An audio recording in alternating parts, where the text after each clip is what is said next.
What is this, like 12 seconds of silence? My computer is working really hard. Okay. I think I finally figured out how to get this to record. Let's go to Tabitha. Go back for a sec. This is Tabitha. She looks creepy, I know. Kind of like a witch with a big freaky spider. God, I hate spiders so much. Ugh. But whatever equipment you wear in the game, you show up as for real right here. So we're gonna play Tabitha, the Rising Star. The Rising Star is basically her level of fame in the game, how well known she is. Level 17, about 10 hours of playtime. Difficulty Adventure, which is normal difficulty. I started another character after a while called Ekthorn, the Folk Hero. He's level 16. I did that in 6 hours, and a lot of that extra time at the end is just running around testing stuff.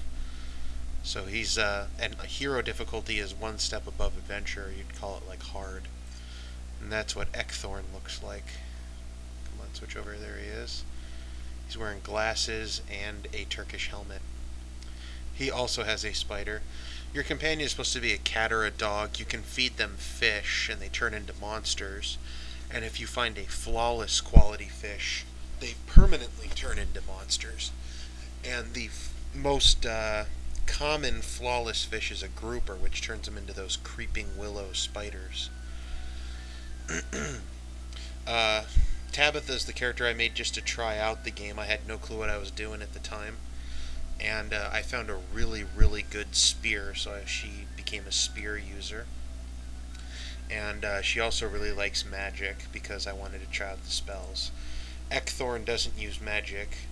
He knows some spells, but he doesn't use them, because his magic, I haven't put a single point into magic in 16 levels. He's all about swords and shields. That's all he uses. He wears the best armor he can get, and he uses the best sword he can get, and he's trained in using a shield. Let's look at Tabitha real quick. I don't even know where I am. I'll bet you I'm in the middle of a dungeon about to die.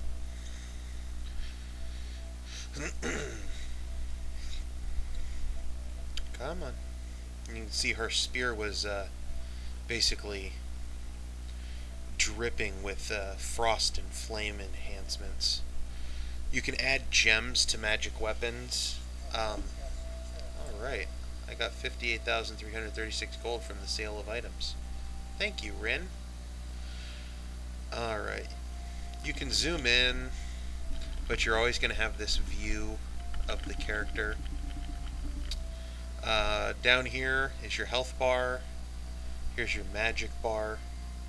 And then you've got your quick use items. So I've got a mana potion, 2 healing charms, 2 antidotes, which cures poison.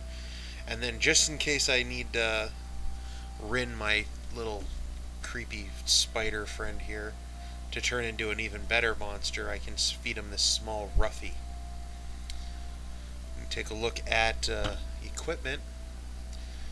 If it's got a purple background, that means it's magical. If it has a green background, that means it's magical and has a unique item enchantment.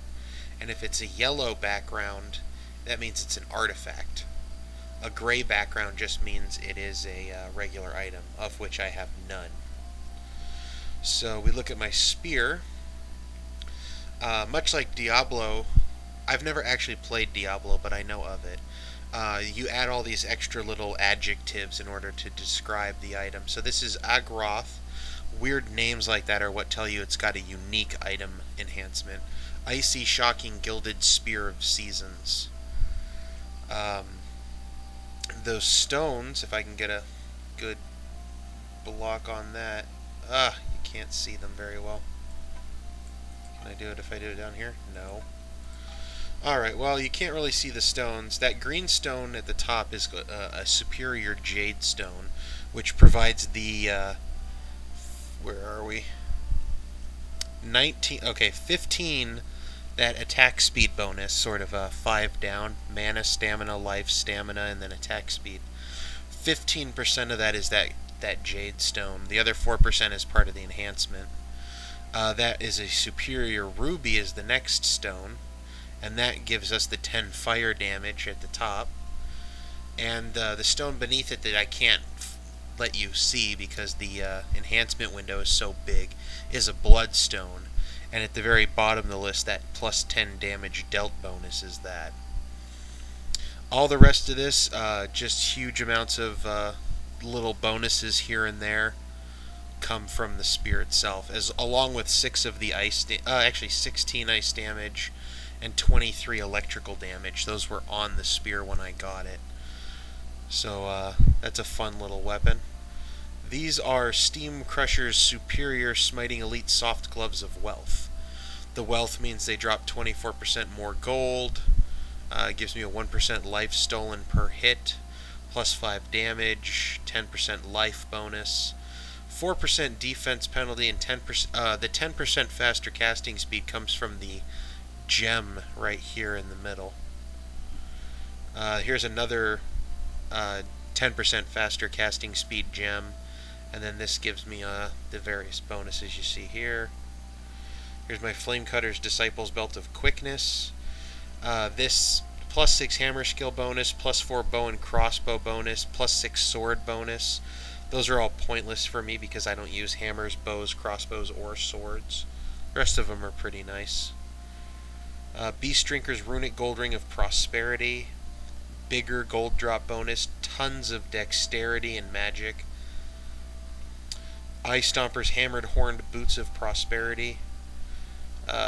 Good mana bonus, more gold dropped bonus. You can see I have like 200,000 gold pieces down here. Here's Izixur's Disciples Studded Large Shield of Wealth. Even more gold dropped bonus by gold dropped by enemies bonus. It's insane. Dexterity and defense bonus, damage dealt, strength. Ghoul Drinker's Journeyman's Gold Amulet of the Giant. Attack speed, attack and defense, the charm magic skill bonus, Flame Reaper's Ancient Wizard's Hat. All it gives me is magic and spear, but I happen to use spears and magic as my main weapon, so that's pretty awesome. And then this Necromancer's Robe of Seasons. The drained is the life penalty. I lose 1 hit point because I wear this robe, but otherwise I get all those other cool bonuses. Healing potions, super healing charms, fish to feed my pet, and then a book that lets me cast Identify and make a town portal. We are 8 minutes into this, and you really haven't learned anything. Except seen my little bonuses. This is my character stat. All of your ability scores start at like 15. So you can see where I've spent my bonuses.